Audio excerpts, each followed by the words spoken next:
Operation Focus is known as the most successful air campaign in military history. In the days leading up to the Six-Day War, Israeli military leaders knew they needed to take out the Egyptian Air Force. How they did it is nothing short of a miracle.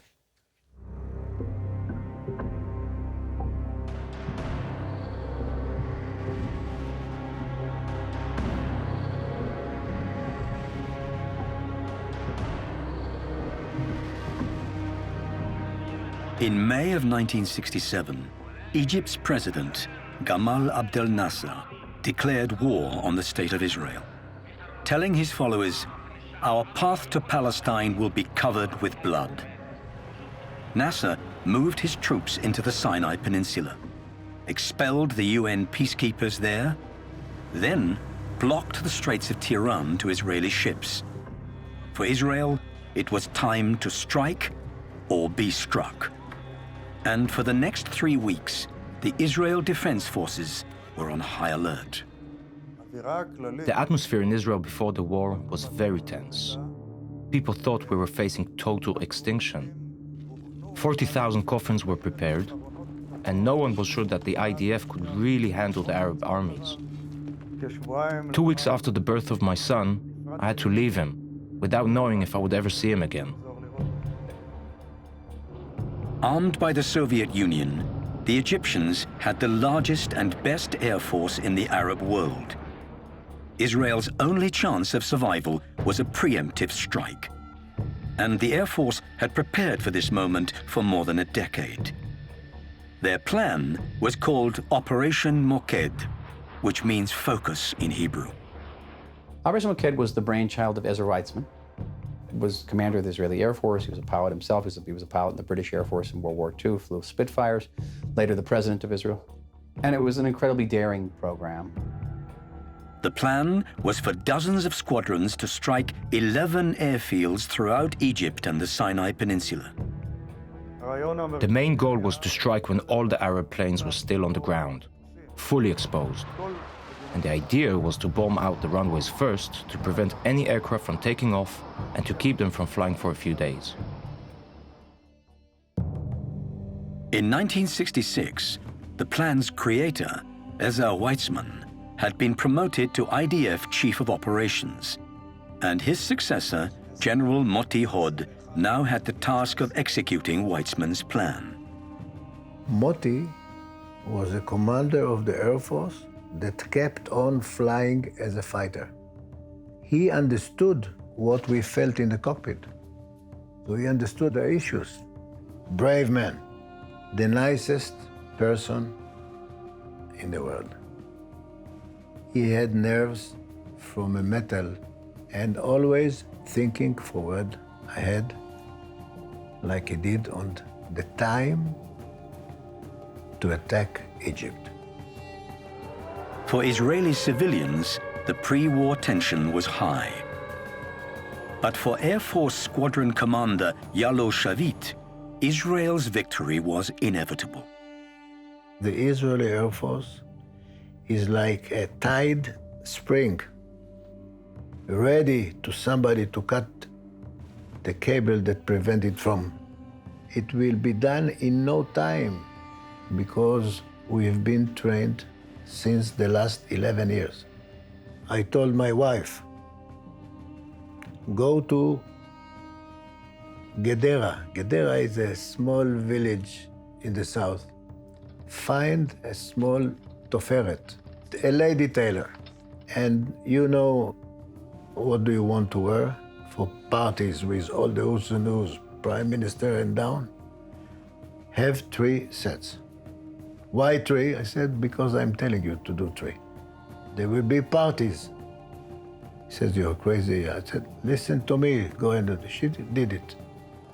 She was the best woman dressed in the parties.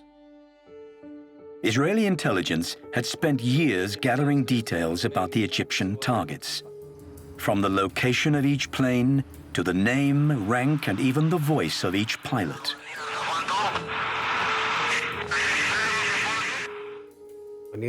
I was one of the youngest pilots in the Air Force. I had graduated from pilot training the year before the war. I wasn't even 21 years old yet. I was the intelligence officer of the squadron.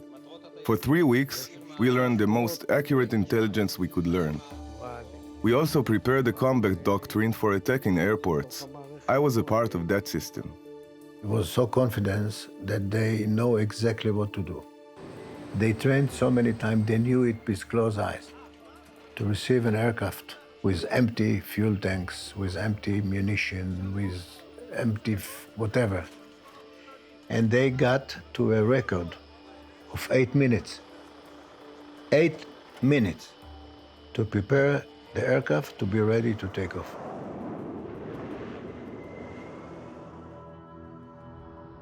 Monday morning, the 5th of June, they woke us up and we went down to the base. We knew that the big moment had arrived. The commander of the Air Force came in with the wing commander, and they said, "Dear friends, Operation Focus will start today at 7:45 a.m. sharp. This is a fateful operation. Friends of yours will be injured and killed in battle right next to you. It is going to be tough, but we will make it." Then the wing commander told us that the fate of the Jewish people was on our shoulders. We were not afraid for ourselves.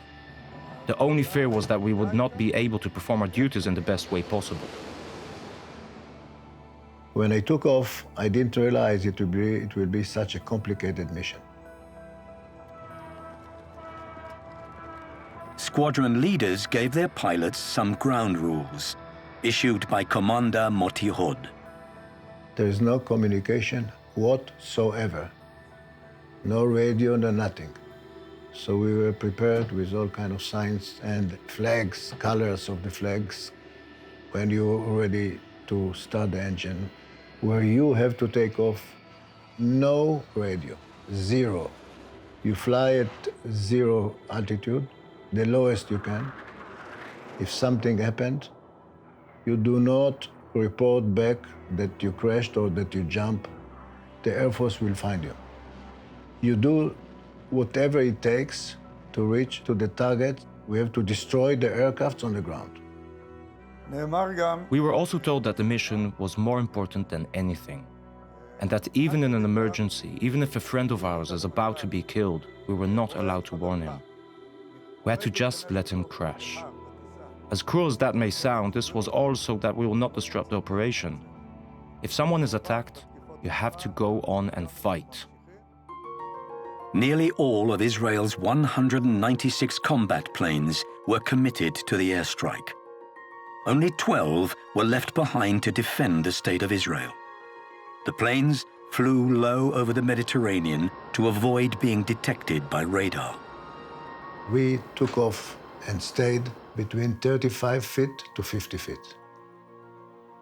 Impossible below that. We smelled the smell of the salt over the sea. I was assigned to the foursome that was under Yallow's leadership. I was number 2 in the squadron, and our mission was to attack the En-Sash field near Cairo. Egypt's radar didn't pick them up, but someone else did. At 8:15 Egyptian time, Jordanian radar screens lit up with an unusual concentration of planes heading over the Mediterranean. And from there, a series of mistakes gave the Israelis an overwhelming advantage.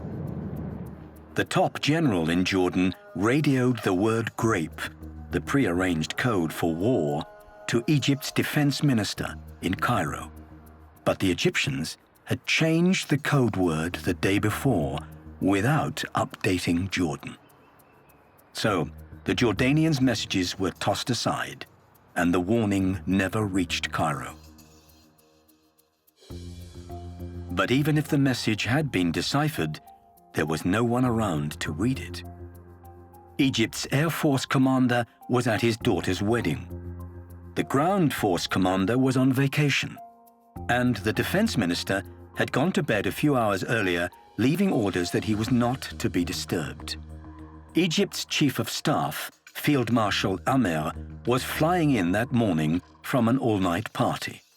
So, at the first sign of trouble, the Egyptians shut down their entire air defense system, worried that Amer's plane might be shot down by mistake.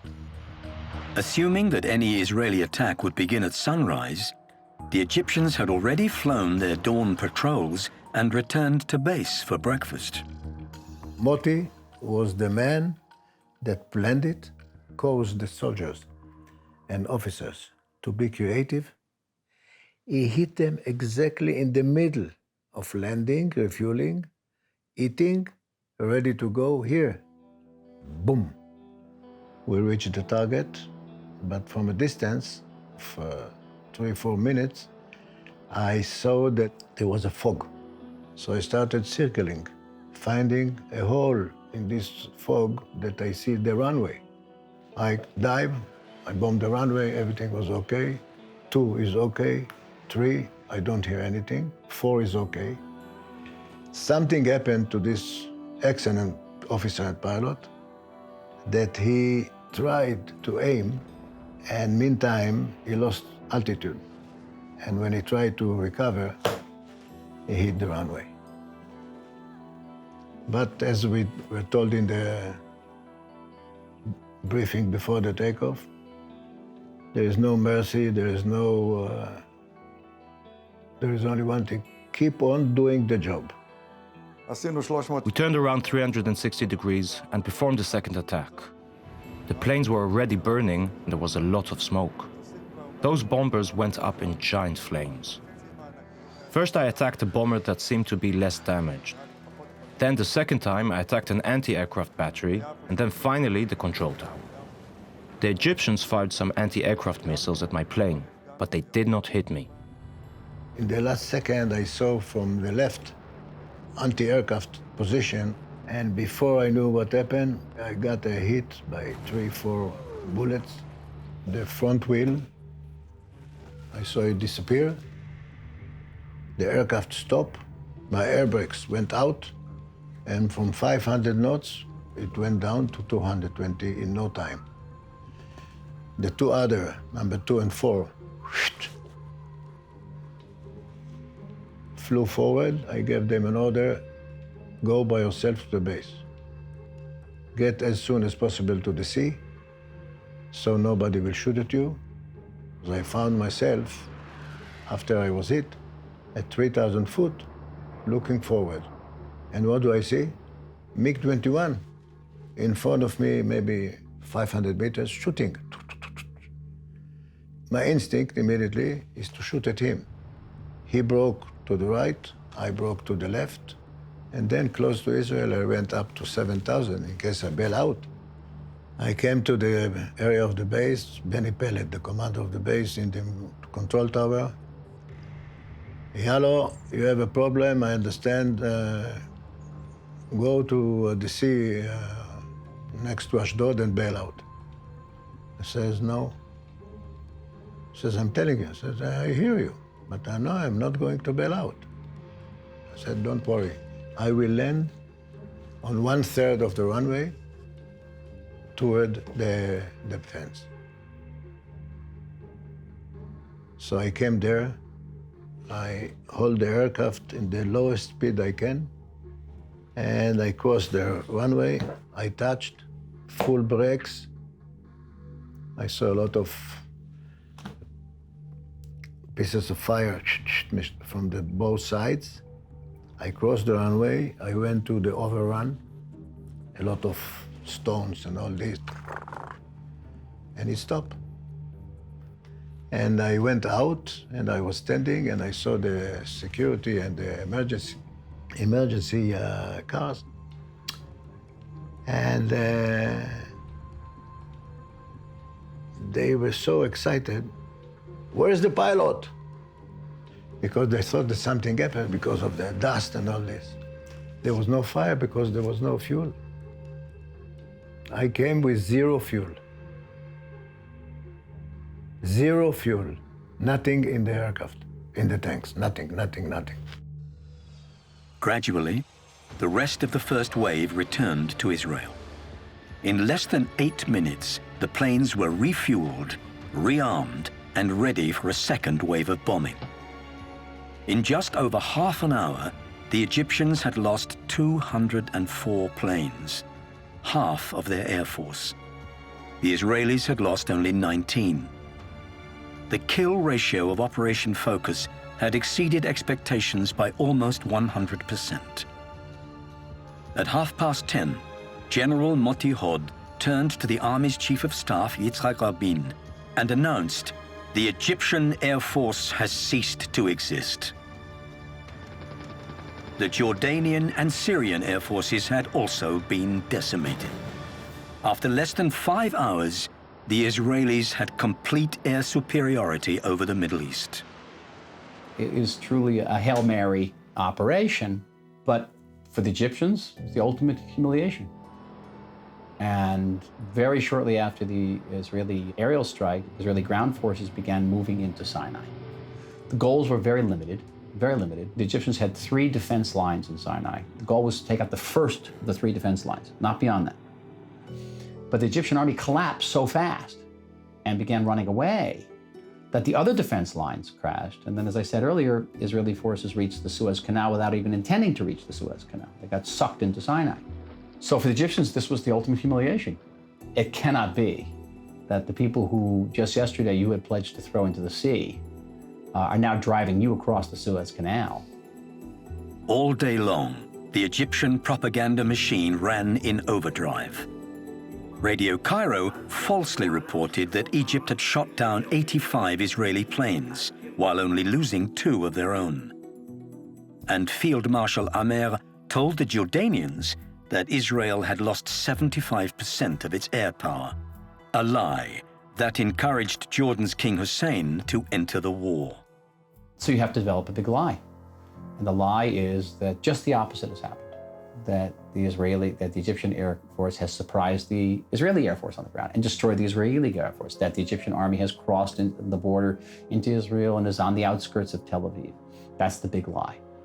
And this big lie is believed by 200 million Arabs. No one questions, the credibility, no one questions the veracity of these claims. And, there's a certain debate about the degree to which Nasser himself understood or was informed of the direness of the situation. How would you like to be the officer who walked in and said, President Nasser, I got some bad news for you? How would you like to be that person? So maybe people were feeding him strange information. There was one document I saw in Egypt was that the person who reported the Egyptian victory over the Israeli Air Force was a young Air Force captain by the name of Hosni Mubarak. Operation Focus remains one of the most successful air campaigns in military history. During the Six-Day War, the Israeli Air Force destroyed 452 enemy planes, while losing just 46 of their own. After their stunning performance in Egypt, Yalo Shavit and his crew finished the day in Jerusalem, bombing the Jordanian tanks that raced towards the city and providing air cover for Israeli ground forces. It was a long day. That night, I came back to the room alone because my roommate got killed that day. It was an exhausting day, both physically and mentally. Not all was taken for granted, even with the feeling of victory we had. No one was free to celebrate. When I think about it now, after years of experience, I still think that this was a very successful mission. If one will ask me what was the thing which made it possible so successful, I would answer it in one word: simplicity. I know that there is a lot of stories about secret weapons which we used, but we didn't actually. We used the spirit, we used the standard of flying, and we used another thing which maybe doesn't exist in any other air forces in the world, and we call it the no alternative. And when you don't have alternatives, you can achieve such achievements as we did in this war. They don't know what a group of dedicated people, professionals, trained, willing to invest their soul and everything they have can do for a country.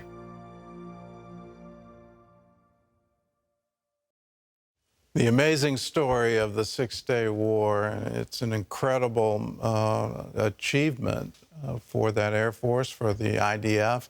And CBN's docudrama, In Our Hands, it tells the rest of the story behind the Six-Day War and focuses on the battle for Jerusalem. You can see it on DVD or in streaming in 4K.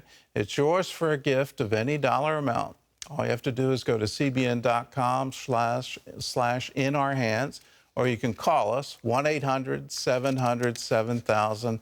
That was one of the DVD extras on that, but you get to see the battle for Jerusalem.